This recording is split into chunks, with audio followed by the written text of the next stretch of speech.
So hello guys, today I tried to install NTG 50 Carplay mode into my Mercedes C-Class.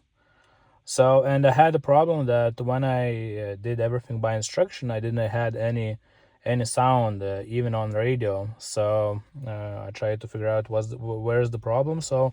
And the problem was that my audio system is Burmester. So the thing is that in the Burmester there is two extra wires, I think. So I don't know how it's basic audio system, but in Burmester there is two wires, orange ones, which one is original plug-in in this one.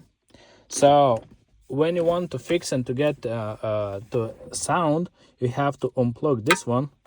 There is a fix and you have to unplug this and then plug in straight to this block.